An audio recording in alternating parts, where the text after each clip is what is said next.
समावयवता की परिभाषा कैसे देते हैं हम, कि अगर एक ही अणुसूत्र है, ठीक है ना, और एक ही अणुसूत्र की संरचना यदि अलग अलग बन जाती है तो हम उसको आपस में क्या कहते हैं, एक दूसरे का समावयवी कहते हैं, ठीक है ना। अब यहां पर जैसे ये एक बना रखा हमने, तो पहले हम इसकी बनाते हैं श्रृंखला समावयवी।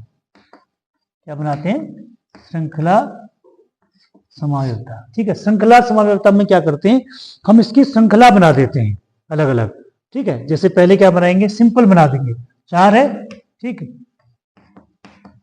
ये हमने Cl लगा दिया, CH3 CH2 CH2 CH2, ठीक है ना। तो ये सिंपल सी चेन बन गई हमारी, ठीक है। श्रृंखला का मतलब ऐसा होता है, जैसे ये पेड़ है ना, ये सीधा ये पेड़ है, अब इसकी यहां से हमने ब्रांच बना दी, ठीक। तो ऐसे ब्रांच जब हम बनाते तो उसको हम श्रृंखला कहते हैं। अब दूसरे में क्या करते हैं, हमारा फॉर्मूला यही रहेगा, हमने क्या कर दिया, 1 2 ये 3 कर दिया, यहां पे हमने Cl लगा दिया, एक कार्बन को हम यहां ले आते हैं, ठीक, एक कार्बन को यहां ले आए, अब बाकी हाइड्रोजन को जोड़ देते हैं, ये CH3 यहां पर 1 2 3 हो गया, तो एक ही हाइड्रोजन आएगा, यहां पर आपका CH2 हो जाएगा, ये आ जाएगा, फिर ये CH3 हो जाएगा, ठीक है। अब श्रृंखला समावयवी में दो संरचनाएं जो आपने बनाई हैं वो आपस में वास्तव में अलग अलग बने हैं या नहीं बने हैं, कैसे पता चलेगा हमको, उसका नाम लिखने से पता चलेगा। अगर आप उसका IUPAC नाम लिखेंगे, IUPAC नाम दोनों का अलग अलग आना चाहिए, अलग अलग यदि आता है तो इसका मतलब वो क्या हो गए, आपस में श्रृंखला समावयवी हो गए, एक दूसरे के समावयवी बन गए, ठीक है। तो कोई भी आपको एक अब ये फॉर्मूला आपको एक दे रखा है C4H9Cl दे रखा है, तो इसकी हमने दो संरचनाएं बना दी, एक ये बना दिया, दूसरा ये बना दिया। अब इनका नाम लिख देंगे तो इसका नाम क्या हो जाएगा, क्लोरोब्यूटेन इसका नाम हो जाएगा। इसका नाम लिखेंगे तो क्या हो जाएगा, 1 2 3, ठीक है। तो पहला सीधे में नाम लिखेंगे तो ये क्लोरो आ जाएगा, क्लोरोप्रोपेन, 1 2 3 को क्या कहते हैं, प्रोप कहते हैं ना, यहाँ पर क्या लगा है, Cl लगा हुआ है, तो क्लोरोप्रोपेन। अब क्लोरोप्रोपेन के साथ में 1 2 3 दूसरे में क्या लगा हुआ है, मैथिल लगा हुआ है, तो 2 मैथिल क्लोरोप्रोपेन, ठीक। अब इसका नाम तो क्या आया, सीधे क्लोरोब्यूटेन इसका नाम आया, इसका नाम क्या आ गया, 2 मैथिल क्लोरोप्रोपेन, ठीक है। तो अब नाम में अंतर आ गया ना, जब नाम में अंतर आ गया तो इसका मतलब दोनों यौगिक क्या हो गए, अलग अलग हो गए। तो ऐसे हम क्या पता करेंगे कि किसी यौगिक की जब हमको संरचना मिली हुई है, एक अणुसूत्र मिला है, उस अणुसूत्र की अगर हम एक से ज्यादा संरचना बनाते हैं तो वो आपस में समावयवी बने हैं या नहीं बने हैं, कैसे पता चलेगा हमको, उनकी संरचना बना करके और उनका नाम लिख करके, ठीक है ना। उनका नाम यदि अलग अलग आता है तो इसका मतलब वो दोनों आपस में क्या बने हुए हैं, समावयवी बने हैं। तो ये क्या कहती है, इसको हम कहते हैं श्रृंखला समावयवी। अब इसी का हम क्या कर सकते हैं, इसी फॉर्मूले का हम स्थान समावयवता बना सकते हैं, ठीक है। इसी की हम क्या बना सकते हैं, इसको बोलते हैं स्थान समावयवता। स्थान समावयवता जैसे कि नाम है, स्थान समावयवता में क्या करेंगे, जो हमको हैलोजन परमाणु मिला हुआ है उस हैलोजन परमाणु का स्थान बदल देंगे, ठीक है ना। अब पहला हम कैसे बना देंगे, ये हमने लिख दिया CH3 CH2 CH2 3 हो गए, CH2Cl, ये पहला बन गया। तो पहले वाले में हमने क्या कर दिया, यहां पर नंबर लगा देंगे, तो ये पहले कार्बन पर हमने Cl को लगा रखा है, तो पहली संरचना ये बन गई।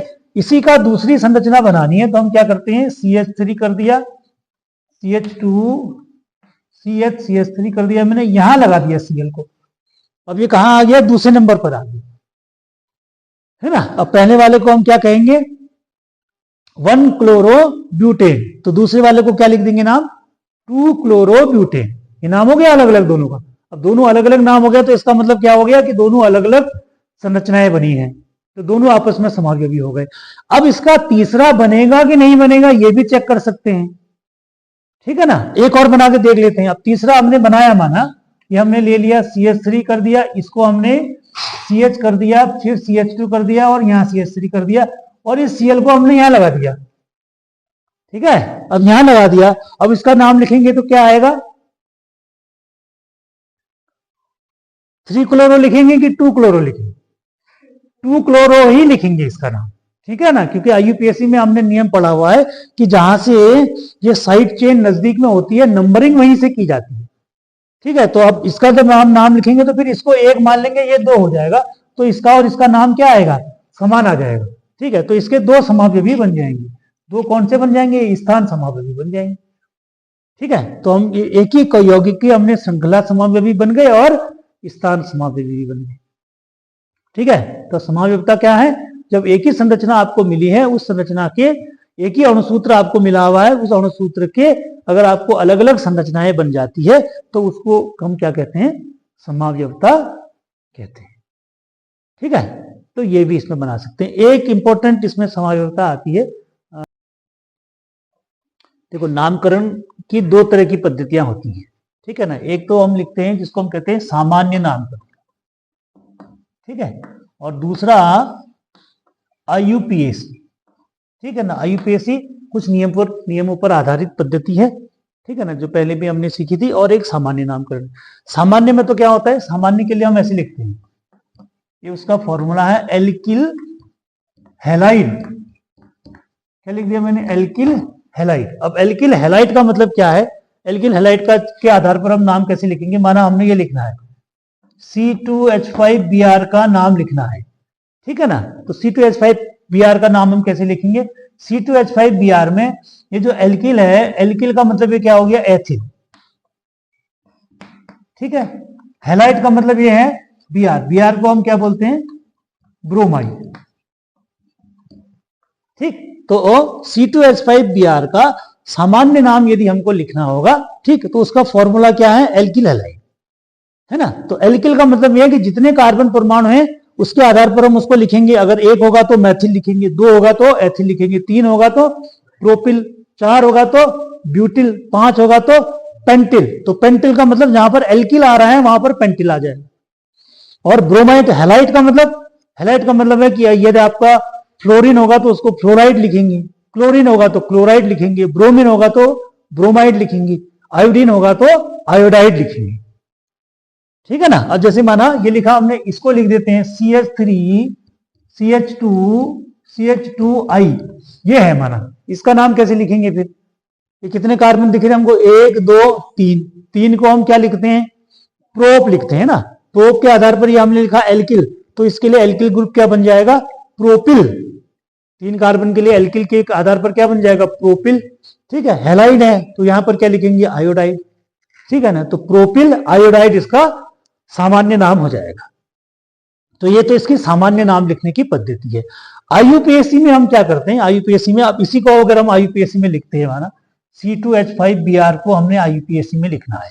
आईयूपीएसी के लिए हमने कुछ रूल्स पढ़े थे, सबको तो रिवीजन हम नहीं करते हैं, कुछ रूल्स हमने पढ़े थे। जैसे हम क्या करते हैं? सबसे पहले कार्बन की चेन ढूंढते हैं, है ना, उसके आधार पर हम लिखते हैं। तो यहाँ पर कितने कार्बन दिख रहे हैं हमको?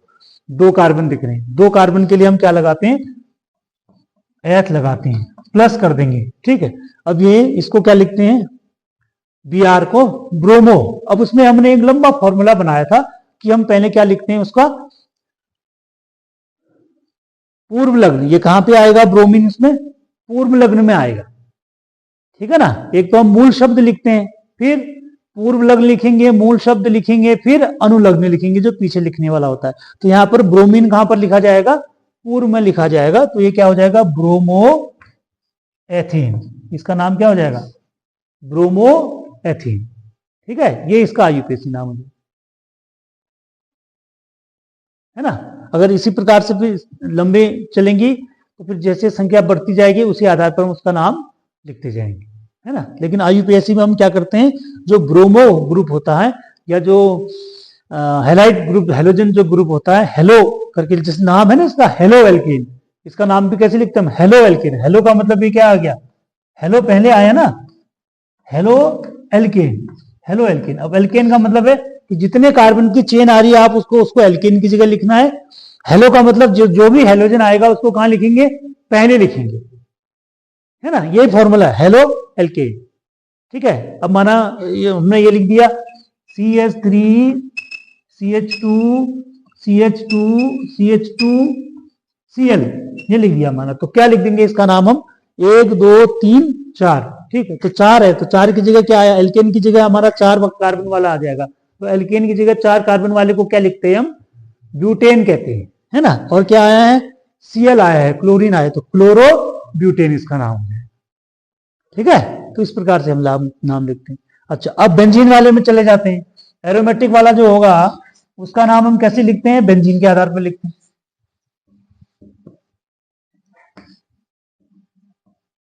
ये हमने लिख दिया ये, तो ये क्या हो जाएगा? ब्रोमोबेंजीन। क्या लिख देंगे इसको? ब्रोमोबेंजीन। ठीक है, अगर एक की जगह में दो आ जाएंगे माना, तो फिर क्या कर देंगे? 1,2 डाई ब्रोमोबेंजीन।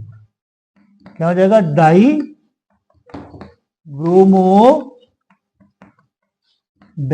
इस तरीके से इसका नाम लिख देंगे। इसी प्रकार से संख्या बढ़ती जाएगी तो उसी में क्रम लगा देंगे। ठीक है, अब इसमें सामान्य नाम लिखने में क्या होता है कि इसमें ऑर्थो, मेटा, डाई, ट्राई ऐसा लिखा जाता है।